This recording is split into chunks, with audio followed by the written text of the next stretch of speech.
First meeting of the Board Committee on Faculty, Staff, and Administration, and hope we have another wonderful, productive year.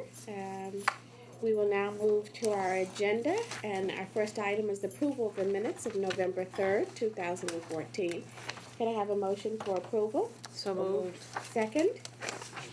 It's been moved and second. All in favor, please say aye. Aye. Opposed, abstention, the motion carries. Thank you very much. We will now move to the policy calendar. Vice Chancellor Ginger Waters will present item 1B1 regarding the granting of Professor Emeritus status. Thank you, Madam Chair. The honorary title of Professor Emeritus has no financial remuneration and has customarily been granted to full professors who retire from CUNY with more than 10 years of service. At the recommendation of the University Office of Academic Affairs, we propose amending the policy to permit college presidents to confer the title on additional faculty members with professorial titles, regardless of length of service, if recommended by the appropriate P&B committees. Madam Chair, I put forward item 1B1 for the committee's approval. The appropriate what committee? The appropriate P&B, Personnel and Budget Committees of the campus. campus. On the campus. Thank you. Any more additional questions? There being none, may I have a motion for approval? So moved. Second? Second. It's been moved in second. All in favor, please say aye. Aye. Opposed, abstention, the motion carries. Thank you very much. I will now call on Provost William Tramontano from Brooklyn College to present items 1B2. Amendment to the college's governance plans. Happy New Year. Happy New Year to everyone. Well, I'm pleased to represent President Gould, who is still in wonderful California, enjoying her well-deserved vacation. 1B2, the amendment to the governance plan of Brooklyn. Under our current governance plan, we have school committees for the 5 schools at Brooklyn College. And under the current plan, the school committees interview all of the candidates and the chairperson of the candidates department.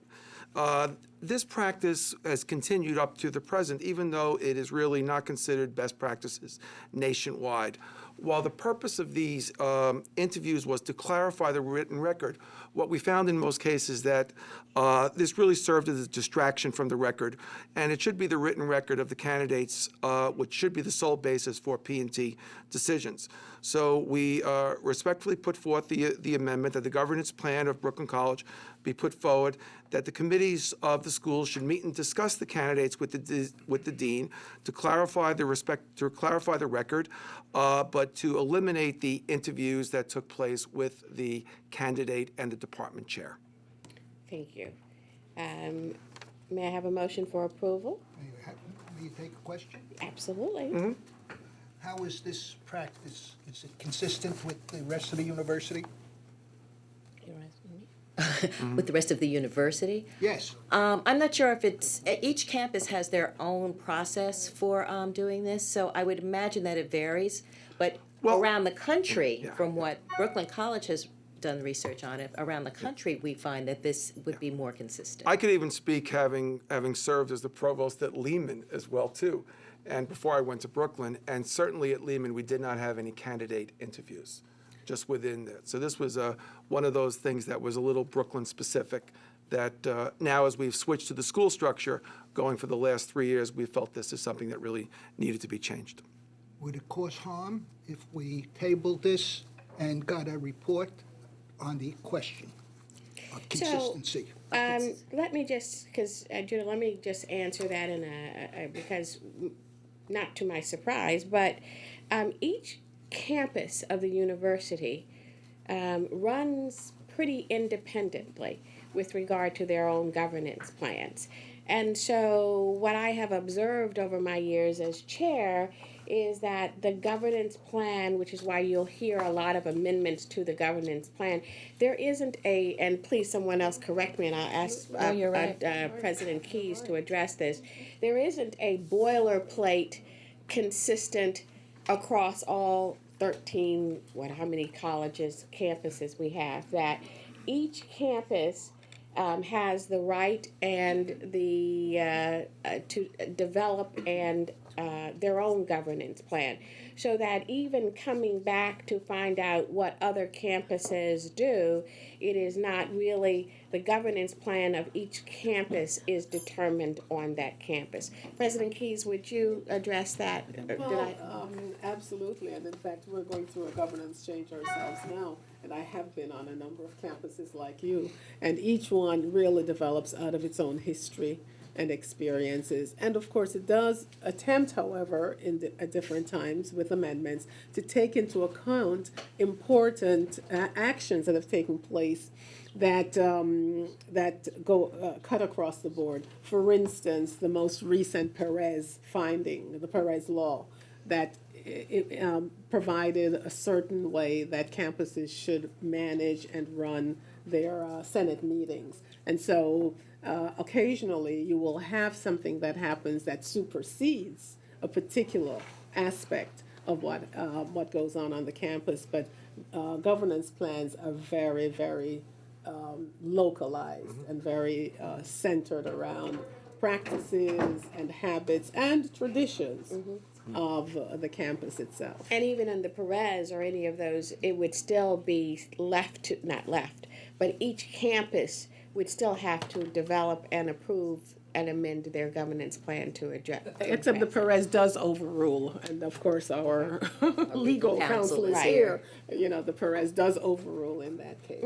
I'm interested in best practices. Okay. Okay, I and think I, what we could do is I would not suggest that we hold with the committee's indulgence. I think we could have a report from the chancellor on quote best practices or practices university wide. But again, the board. The decision and the development of the governance plans are done and developed with it on each campus. I want Faculty to, member. I want to speak in strong support of this amendment to the governance plan. Being a full professor, having understood promotion and tenure decisions, the record, the body of work that is being evaluated at each stage, each year, to me, this seems as if it's an unnecessary additional bar, a hurdle for candidates to manage, and that the process itself would appear to be somewhat, occasionally perhaps arbitrary, depending upon the personnel that staff these committees. So I would encourage the members of this committee to, and given that it's gone through the appropriate governance, which it has at Brooklyn, I would encourage the committee to accept this amendment to the governance plan. Trustee Judah, would you accept a friendly amendment that we ask for the Vice Chancellor's office to at least survey to see whether this practice is consistent or present in other campuses? I don't want to be obstreperous. How long has this practice been going on? The interviews? Yes. The interviews have been going, I've been at Brooklyn 7 years, and they've been going on at least as long as So I've been at Brooklyn. tabling it for another meeting so that we can get a report doesn't sound to me out of I order. would only suggest that it is more than another Okay. meeting, only because it has gone through the governance process on the campuses.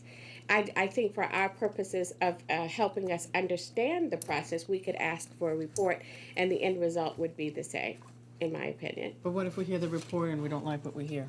Then we would have to address whether we, as a committee, the governance plans of the colleges are developed by the governance plans of the campuses. I'll let the So my concern in this conversation is it is coming to this committee and to the trustees. So if it's, I mean, there is a certain benediction that's being asked of the trustees, and I think it's an interesting question that you raised, so I'm going to sort of agree with Trustee Gribbitz's position.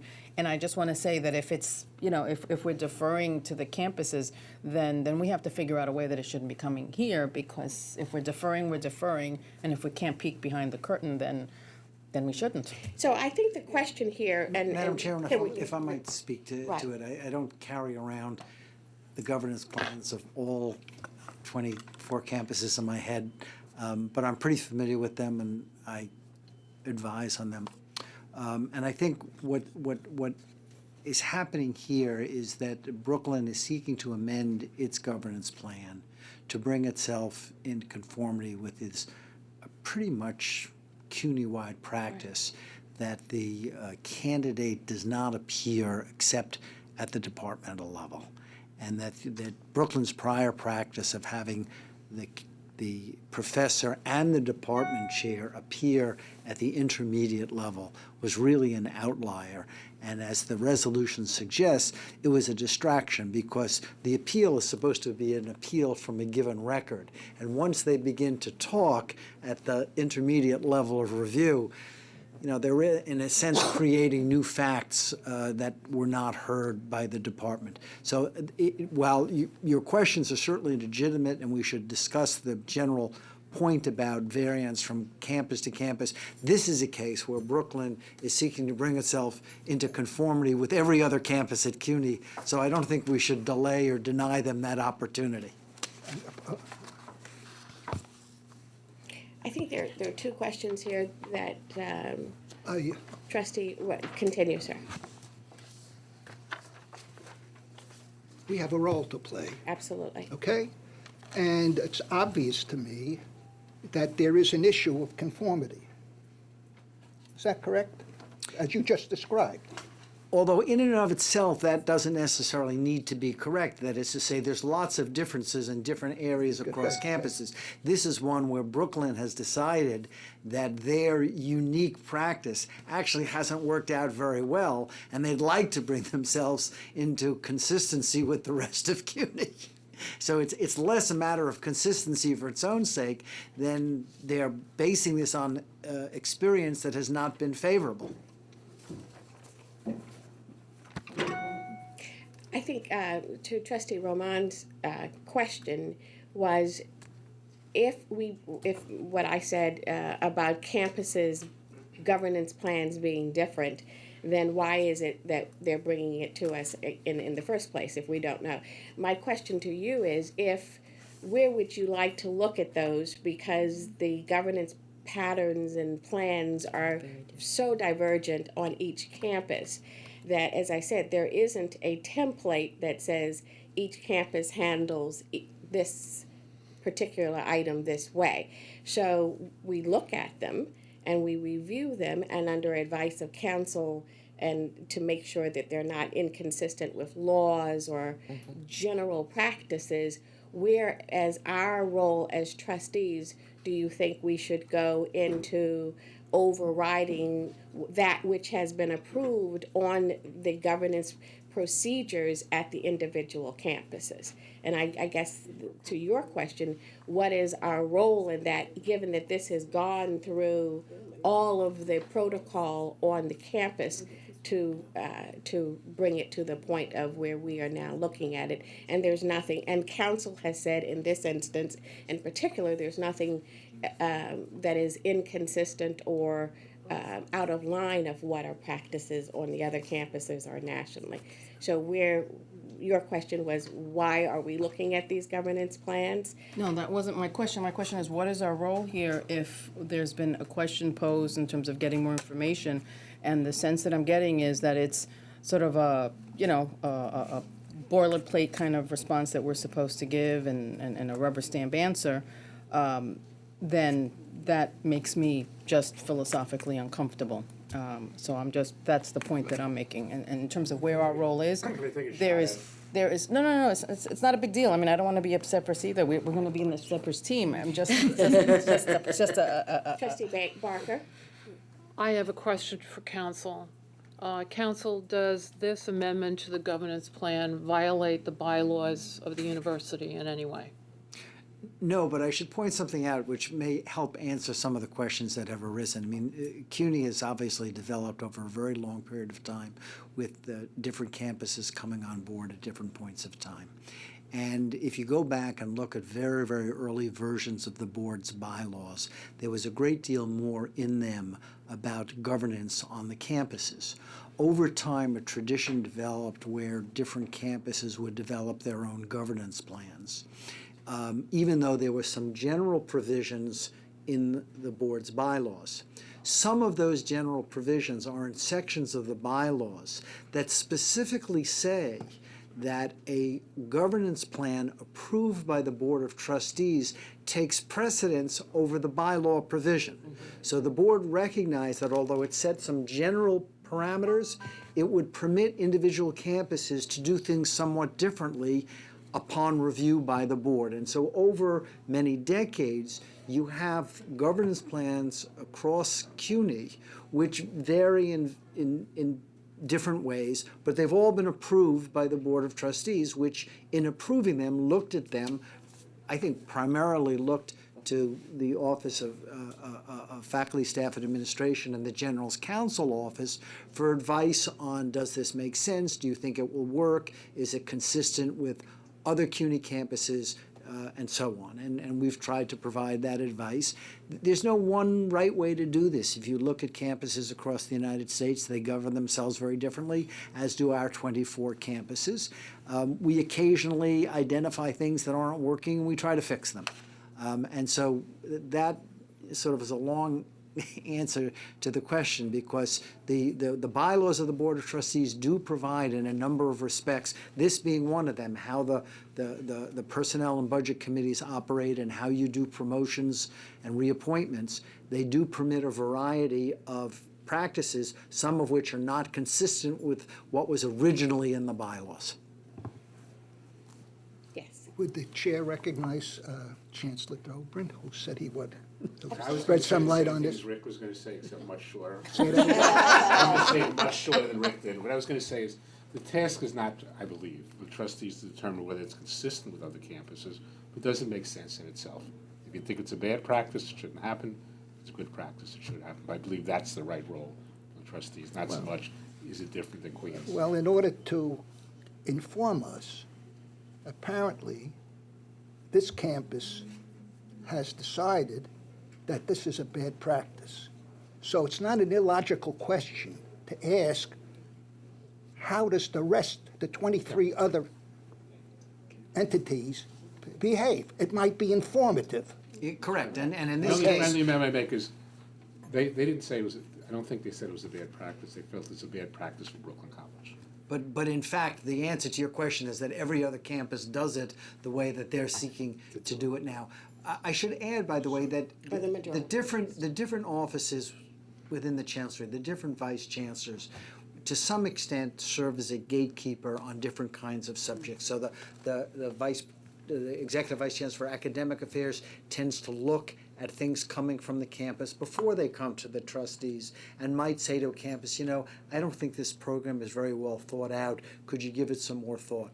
My office plays that function with governance plans. That is, I occasionally get proposed amendments to governance plans, which I say, you know, this doesn't sound right.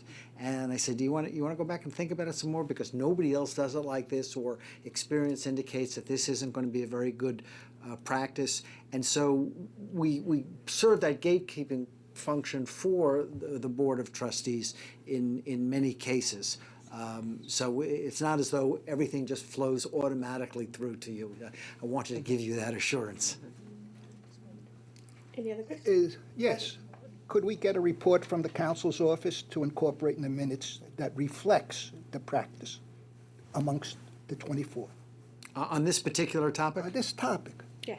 Absolutely, and I'd Okay, be so that prepared. it would if- appear to us to be a good practice. Otherwise, you wouldn't give a report like that. Correct, and if you would like, if you'd be willing to deal with this today. Subject to. I will, between now and the board meeting, provide you Right. with that Okay. report. Does that make sense? It makes a lot of It does sense. to me and my colleague. Yeah. My only question with that, and it is just, that was my original proposal, that we have a report. I won't say but if by chance 13 of the campuses, and I'm not looking at this particular instance, I guess I'm looking at your broader question, is if 13 campuses do this and 13 campuses don't do this, I would just like to know how would we come down on that decision-making process, given that some campuses do it and some campuses don't do it. But council has told us, and chancellor has told us, that it is not illegal, it's not inconsistent. So that would be my only question. I look forward to receiving the report. I'm just concerned that in this case, we've been told that the majority of campuses in fact do this. But as a precedent of, suppose there's an incidence where half the campuses do it and half the campuses don't do it. And I'm just saying it for this instance, that's just a topic of discussion for the future. I don't think in this instance that will be the case, but I think it's one that we should discuss at a different time of what would happen if that were the case in governance, where, because we know that the governance plans on different campuses are very different. At least that has been my experience.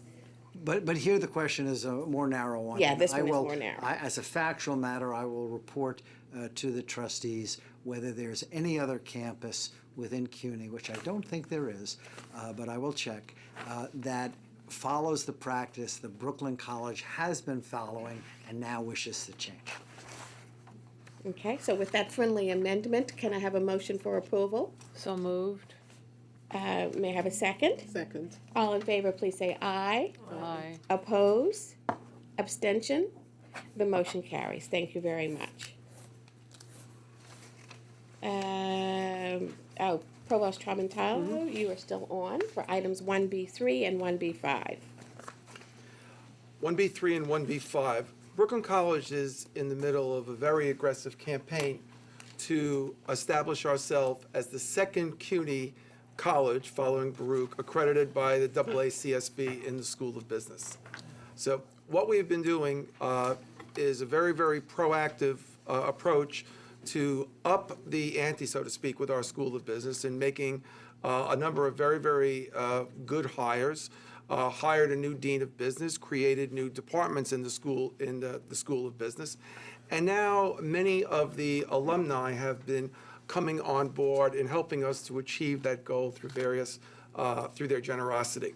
The first one is by our alumnus Marty Sass, who is the principal of MD Sass Investments. Marty is always on TV. If you watch CNBC, he's usually on quite a bit. What Marty has given us is he has provided the college with a donation of $1 million in starting capital to create what is called the MD Sass Investment Academy. And this academy is created with the aim of providing students with real-life experience in investing with $1 million in starting capital. The Sass Academy will be one of the largest undergraduate student-run hedge funds in the Northeast. It will be under the full control of the Brooklyn College Foundation, and the Foundation Investments Committee will be certainly monitoring this investment academy. There's many of these investment academies that exist in the United States. One of the premier ones is at the University of Virginia, called the McIntyre Investment Academy. Columbia has one.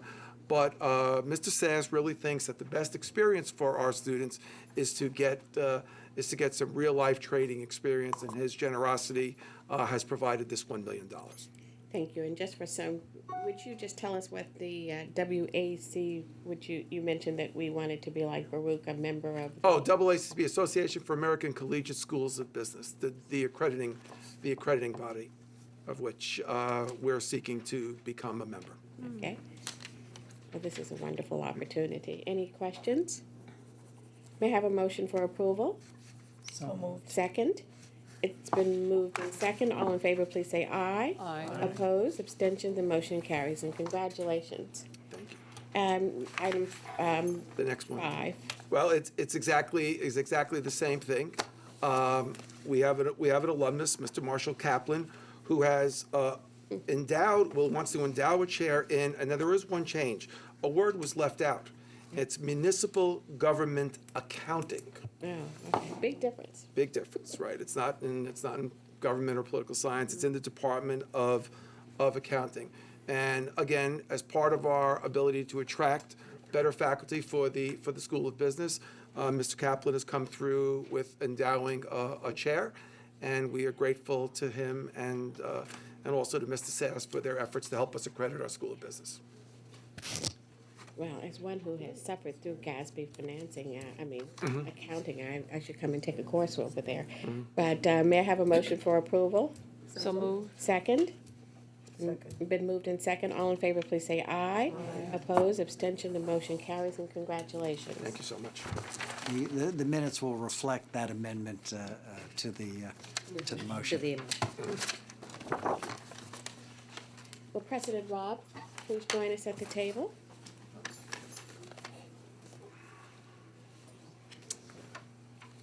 Evening.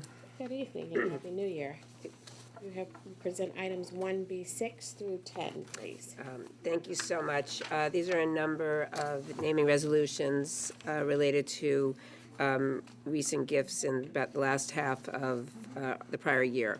The first is to name the Jonas Nursing Honor Scholarships. The Jonas family has established a foundation to support nursing and has supported Hunter College with over $200,000 prior to this gift and a number of other programs within the CUNY and other New York school systems.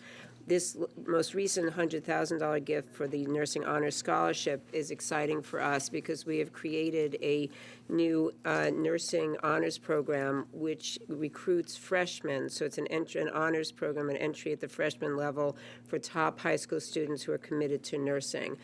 We have a cohort of 20. This is our first year. The students get a special academic program and special extracurricular work to expose themselves to particularly research careers in nursing. So these are the best and the brightest with a commitment, and our goal and our hope is that they will do the 4-year curriculum at Hunter College and then go into our Doctor of Nursing Practice program.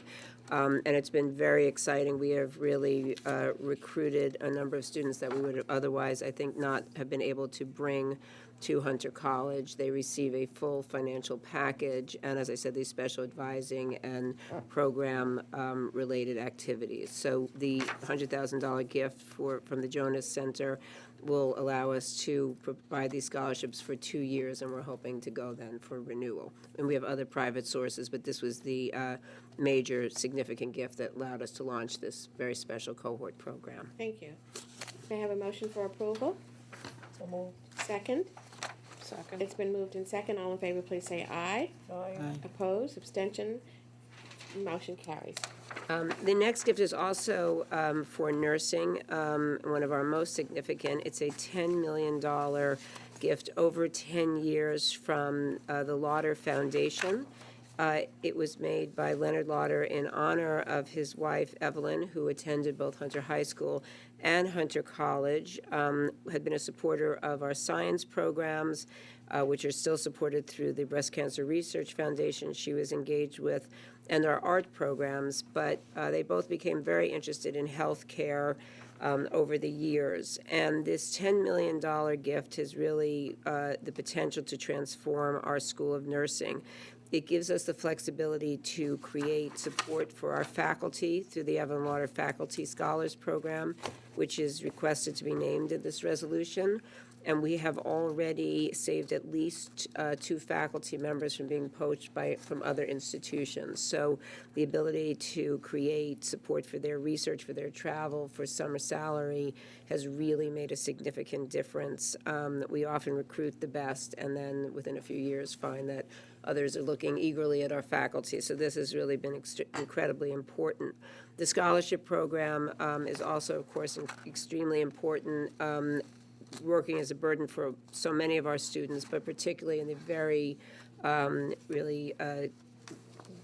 rigorous nursing curriculum where this practice requirements are so important to the success for the students. To have an outside job is often particularly difficult. So the scholarship component is very important. And then the ability through the third part of this fund, through the Lauder Fund, to keep up to date with technology for nurses is really a game changer for us. So altogether, it is a $10 million gift over 10 years. And it's a cash gift, not an endowment. So it gives us extraordinary flexibility to meet the needs as we, as we have them as the money comes in. So it's been a real change to our school. And in honor of that gift, we've created the Nursing Fund, the Evelyn Lauder Faculty Scholars Program, and the Evelyn Lauder Scholarship Program, which we're requesting approval for today. I think I'm going to let you continue on with the other three. And we'll Okay, great. go. We are requesting the formal approval to name the Baker Theater Building.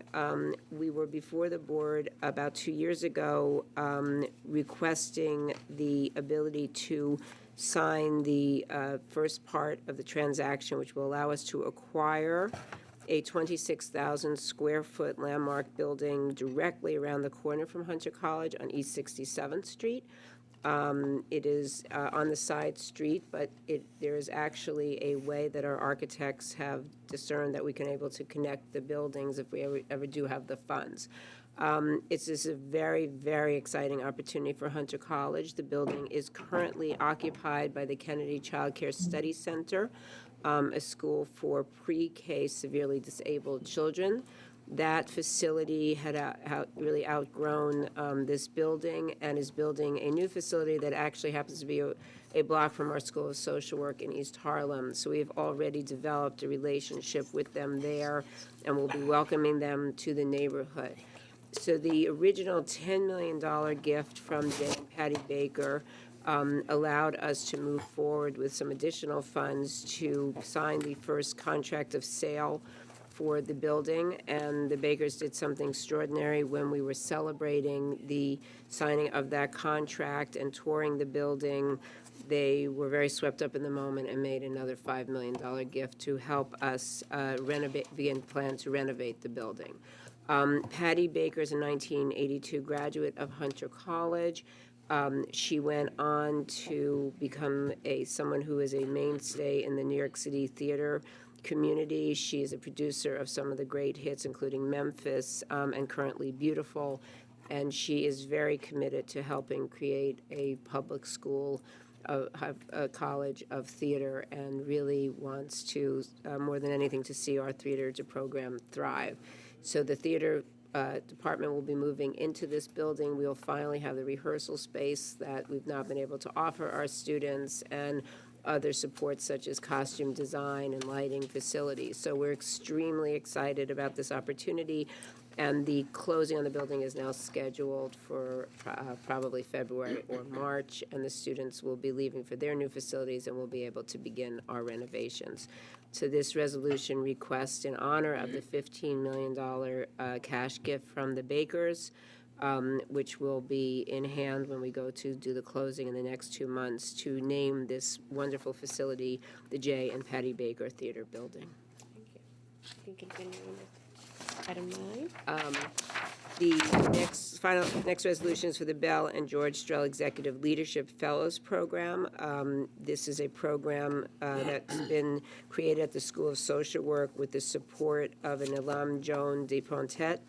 And she had originally started this program, which does executive leadership and also leadership training for current MSW students, and allows other students to come in for professional development while they're in a practice field in social work.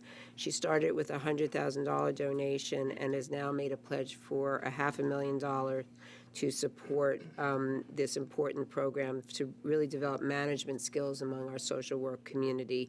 And this will be named after her family and in honor of her parents and grandparents, Bell and George Strell Executive Leadership Fellows Program.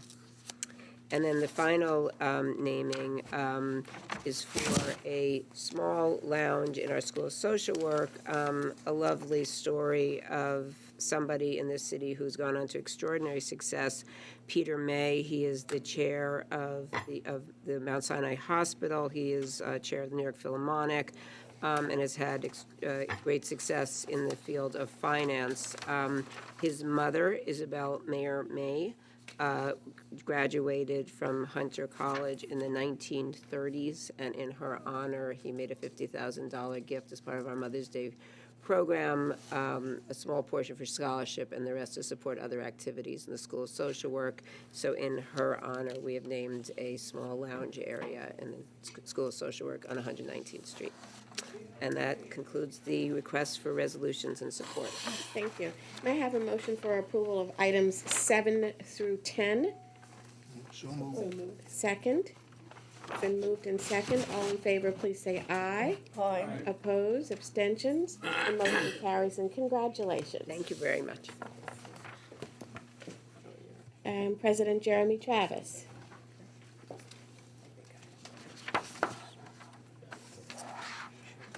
Good afternoon. Good afternoon. Madam Chair, members of the committee, and best New Year's wishes to all of you. I'm here to seek the committee's approval for a proposed naming at John Jay of a lecture hall in honor of Arthur B. Hill. Arthur Hill is a John Jay alumnus, has both a bachelor's degree and a master's degree in public administration from the college. He is known in policing circles for his police leadership. He was a member of the NYPD and one of the, at the time that he retired, one of the highest-ranking African-American police executives, along with Lloyd Seeley, who was another John Jay hero. Chief Hill served 26 years in the department and then went on to serve in the federal government for many years. So he had 2 careers of extraordinary service, as well as very active in his community in Queens. His children have asked to devote some of their parents' resources to the creation of the Arthur Hill Fellowship at John Jay, and have asked in particular, and this is timely, I think, that the fellowship support master's or doctoral level students who would study in the under the broad heading of policing in a diverse society. They're very interested in relations between police and communities of color, and have, in a very sweet way, asked to ensure that the research done by the Hill Fellows have real-world application, because they want to see their dad's legacy continue. So they've made a gift to the college of $125,000 pledge agreement. We intend to, with your approval, name a lecture hall in honor of Chief Hill, and to select the first Arthur Hill Fellows this coming semester. Thank you. May I have a motion for approval? So moved. Second? It's been moved in second. All in favor, please say aye. Aye. Opposed, abstention, the motion carries. Thank you very much. Thank you very much. I just wanted to, I think it's been now at least 5 years since we've had the consistent naming policy. For some of those who may not have been around before then, we used to have, some campuses naming opportunities for, I won't say $10, and then others for $1 million. But I think at the time, it was a bold move on the Chancellery to move forward, and I think it's been successful. I am concerned, and I think at some point we would like to hear about the impact on. We tend to hear, some of the same colleges with the names coming forward, and what we can do to help to make sure some of the other campuses, if we need to develop other vehicles for some of the other campuses who may not have the long history of alums that some of the other campuses have, and what, if anything, we can do to help those campuses in these naming opportunities versus some campuses that may not have any rooms left to name. But I am concerned about some of the campuses who don't have the long history of alums, and we can talk about that in another opportunity. But I would like to look at what we can do, and if there anyone else who has any questions or concerns about the naming opportunities, please share those with Vice Chancellor Waters so we can address those issues as well. This completes our policy calendar. We will now move on to the Chancellor's University Report items. President Marcia Keyes, please share item 1C1, the appointment of a new provost and senior vice president at York College. I forget what the practice is. Do I invite him up now or You have to afterwards? approve it first. Afterwards. I forgot the practice. Okay. No. Right. It's right there. Talk about So protocol. I'm really delighted to be able to ask you to approve the appointment of Dr. Paniotis Melitius as the Provost and Senior Vice President of Academic Affairs at York College. We conducted a national search, and Dr. Paniotis Melitius has been selected to serve. He has served as interim provost for about 1.5 years, following the departure of Ive Lawler, who went on to become a president at Fort Valley State University. Dr. Melatius has a broad reach in the academy. He has a PhD from the Graduate School in chemistry, an undergraduate diploma, 1985, in chemistry from the University of Athens. And he has served for at least 15 or so years in increasingly responsible academic positions, starting as chair at the Bronx Community College in the Department of Chemistry and Chemical Technology. During his time at York, he has played a key role in leading our academic revival, including but not limited to restructuring the college into 3 schools, recruiting and orienting new faculty, creating new majors at the undergraduate level, and also working very hard to expand the broad reach of undergraduate research, especially in the sciences at York, and indeed securing funding for these efforts. For these and other reasons, we ask your approval. We're delighted to have him continue with us, and we ask your approval for his appointment on January 12th. Thank you. May I have a motion for approval? So moved. And second? Second. It's been moved and second. Any questions? All in favor, please say aye. Aye. Oppose, abstention, the motion carries. Now, Thank you. Dr. Melatius is right here. Could you join me? okay.